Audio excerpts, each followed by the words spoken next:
Dealing rooms में dealers ने 24 अप्रैल को इन दो शेयरों पर चला दांव। जानिए क्या दी निवेशकों को सलाह। बाजार के सेकेंड हाफ में जोरदार वापसी नजर आई। निफ्टी में निचले स्तरों से करीब 100 पॉइंट की रिकवरी नजर आई। आईसीआईसीआई बैंक के अच्छे नतीजों से बैंक निफ्टी जोश में दिखाई दिया। ये करीब 1.5% ऊपर पहुंचा।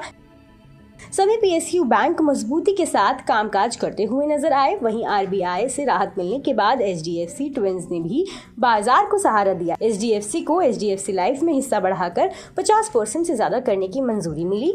इससे एचडीएफसी लाइफ का शेयर 5% उछला। आइए ऐसे में जानते हैं कि डीलिंग रूम्स में किन दो स्टॉक्स में सबसे ज्यादा एक्शन देखने को मिला। टाटा कंज्यूमर के स्टॉक में डीलिंग रूम्स में डीलर्स ने अपने क्लाइंट्स को खरीदारी की राय दी है।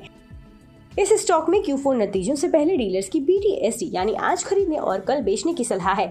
तो अगर आज आपने इस स्टॉक को खरीद लिया है तो कल इसे बेचकर अपना मुनाफा कमा सकते हैं। इस शेयर में घरेलू फंड्स ने खरीदारी की है। इसका ओपन इंटरेस्ट 4% बढ़ा है, जबकि शेयर में नई खरीदारी हुई है।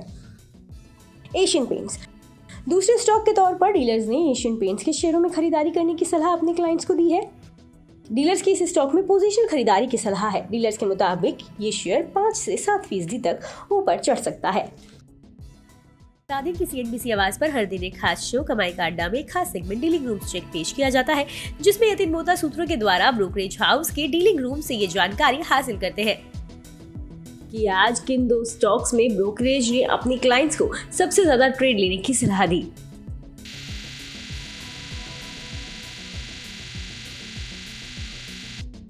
इसके साथ ही किस वजह से डीलिंग रूम में इन स्टॉक्स पर दाव लगा है, या किस स्टॉक में आने वाले दिनों में कितने रुपए तक और तेजी नजर आ सकती है।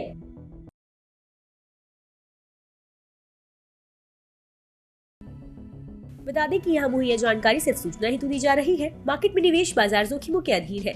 निवेशक के तौर पर पैसा लगाने से पहले हमेशा एक्सपर्ट से सलाह लें। मनी कंट्रोल की तरफ से किसी को भी पैसा लगाने की यहाँ कभी भी सलाह नहीं दी जाती है।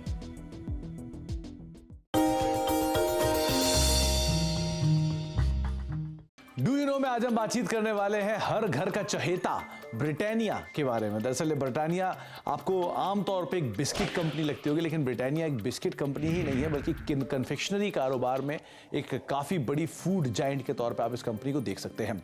इस कंपनी की शुरुआत 130 साल पहले हुई थी और करीब 295 रुपए में उस समय पर इस कंपनी की शुरुआत की गई थी। सेंट्रल कोलकाता के एक छोटे से घर में इसकी शुरुआत हुई थी और वहाँ से धीरे धीरे एक्सपैंड करते करते आज इतना बड़ा स्केल आप ब्रिटानिया का देख रहे हैं।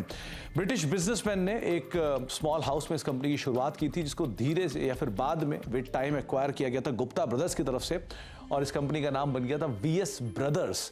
लेकिन विद टाइम इस कंपनी में मल्टीपल चेंजेस हुए ओनरशिप को लेकर, जिसके बाद और फेरबदल हुआ और एक ऐसा भी समय आया 1979 में जबकि नेबिस्को ब्रांड, जो ओरियो के एक संस्थापक के तौर पे जानते हैं, जिनको आप ओरियो बिस्किट को अगर आप जानते हैं तो वो नेबिस्को की ब्रांड रहे हैं, उन्होंने इस कंपनी को एक्वायर कर लिया था। एक मेजर स्टेक करीब 27-28% के आसपास स्टेक वो इस कंपनी के अंदर ओन करते थे।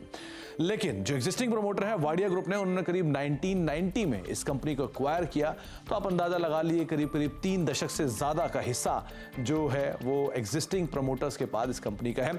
इसके अलावा एक और इंटरेस्टिंग फैक्ट ये भी है कि वर्ल्ड वॉर 2 जब हुआ था तो इस कंपनी को एक ऑफिशियल पार्टनर के तौर पर चुना गया था। जो कंपनी जो सैनिक थे उनको फूड बिस्किट्स प्रोवाइड कराती थी, जो कि उनके आगे के लिए कामकाज करते थे। तो एक बड़ा इंटरेस्टिंग फैक्ट ये भी है कि आर्मी को भी ये कंपनी सप्लाई करती थी वर्ल्ड वॉर 2 के अंदर।